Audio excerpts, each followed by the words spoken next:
যদি সবকিছু ভুলে গিয়ে কুসুম আমাকে বিয়ে করতে রাজি হয় তাহলে ওকে স্ত্রী হিসেবে গ্রহণ করতে আমি রাজি।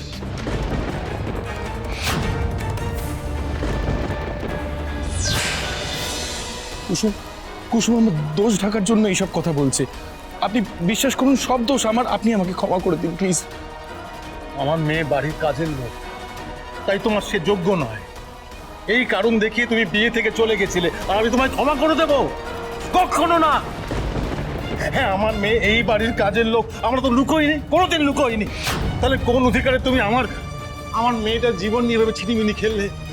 কেন কেন? হ্যাঁ, ক্ষমা তো দূর, আমি তোমাকে অভিশাপ দিচ্ছি। তুমি যেমন আমার মেয়ের জীবনটা নষ্ট করেছো, তোমাকেও ভুলের মাসুল দিতে হবে, দিতে হবেই। বিশ্বাস করুন, আমি আমি সেদিন যে কারণ দেখিয়ে চলে গেছিলাম সেটা আসল কারণ নয়। তাহলে আসল কারণটা কি রাতুল?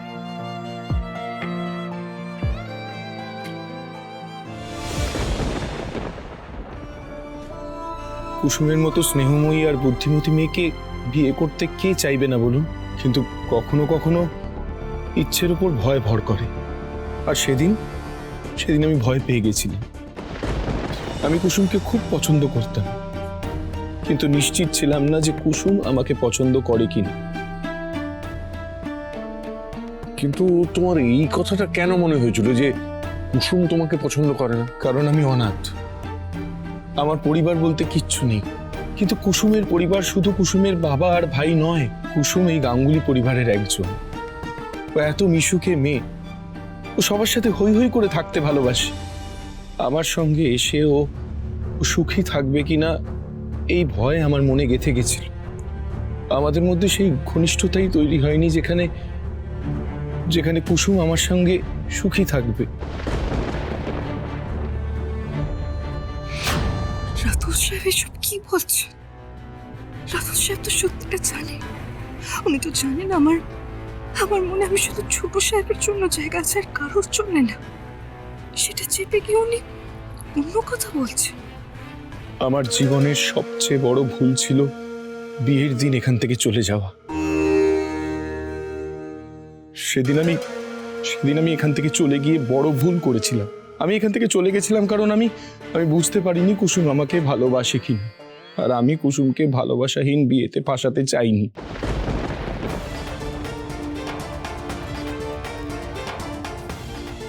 আপনি তো আমাকে মারতে চান, তাই না? আপনি আমাকে খুন করতে চান। মারুন, মারুন আমাকে, ছাড়ো মারুন আমাকে। ছাড়ো ছাড়ো। এতদিন আমি একটা কলঙ্ক মাথায় নিয়ে বেঁচেছিলাম। আমি ভেবেছিলাম আমার মেয়ে তোমার যোগ্য নয়, তাই তুমি বিয়েটা করোনি, তুমি পালিয়ে গেছিলে। কিন্তু আজ সত্যিটা জানার পর আমার বুক থেকে পাথরটা নেমে গেছে। আমি বুঝতে পারছি তুমি কুসুমের জন্যই ওইরকম একটা সিদ্ধান্ত নিয়েছিলে। তুমি কুসুমের অনুভূতিগুলি বোঝার চেষ্টা করেছিলে। রাতুল বাবা, তোমার সেই বোঝার মধ্যে ভুল ছিল।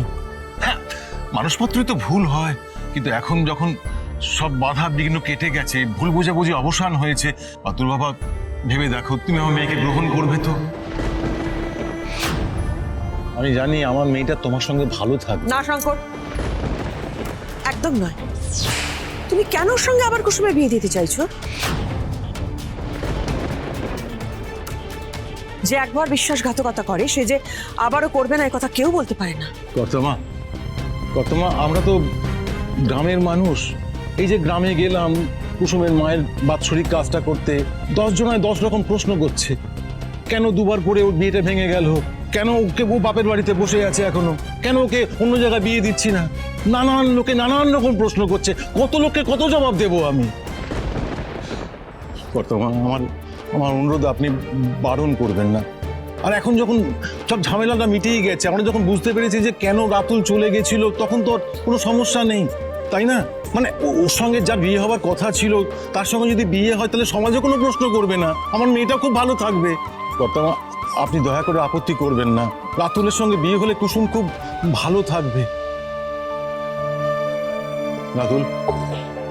রাতুল বাবা, আমি তো আমার ইচ্ছে কথাটা বললাম, এবার তোমার ইচ্ছেটা শুনি। তুমি কি আমার মেয়েকে বিয়ে করবে?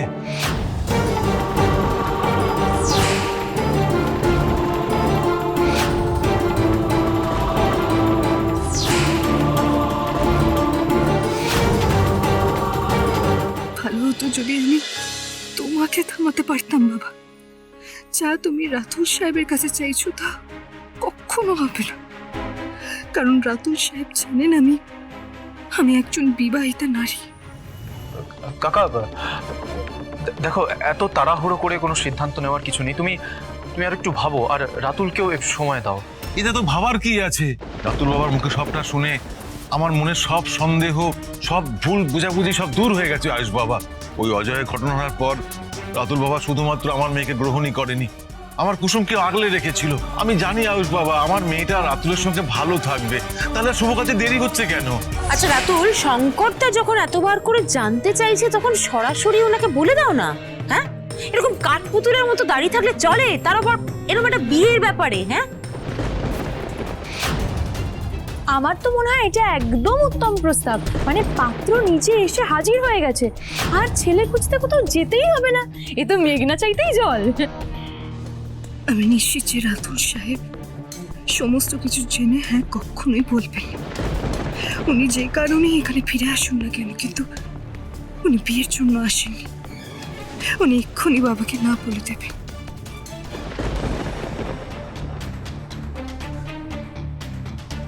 যদি সবকিছু ভুলে গিয়ে কুসুম আমাকে বিয়ে করতে রাজি হয়, তাহলে ওকে স্ত্রী হিসেবে গ্রহণ করতে আমি রাজি।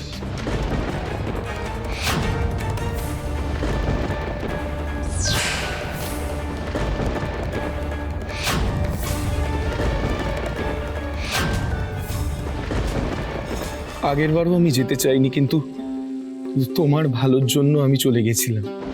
কিন্তু এবার আর কোনো ভুল হবে না। তুমি জানো আমি তোমাকে ভালোবাসি।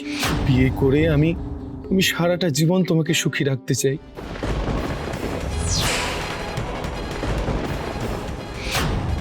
শুধু একবার সুযোগ দাও, একবার তুমি সবার সামনে বলো যে তুমিও এই বিয়েতে রাজি।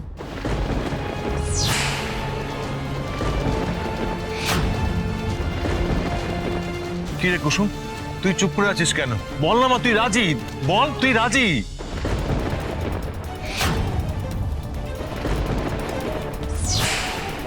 আপনি এসব কি বলছেন?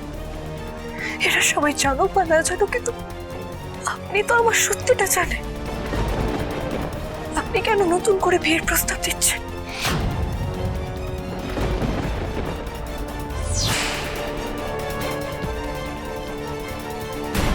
এই কি গুজুজ করছো? হ্যাঁ, কি বলছিলে তুমি ওকে? কোন সত্যি জানে রাতুল, বলো সেটা। আমরা জানি না এমন কি জানে রাতুল?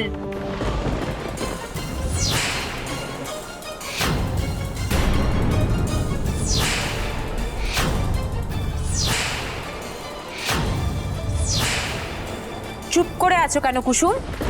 বলো কি সত্যি? আমি জানি সত্যিটা জানলে সবাই আমাকে ভুল বুঝবে, কিন্তু আবার বিয়ে করার হাত থেকে তো আমি বেঁচে যাব।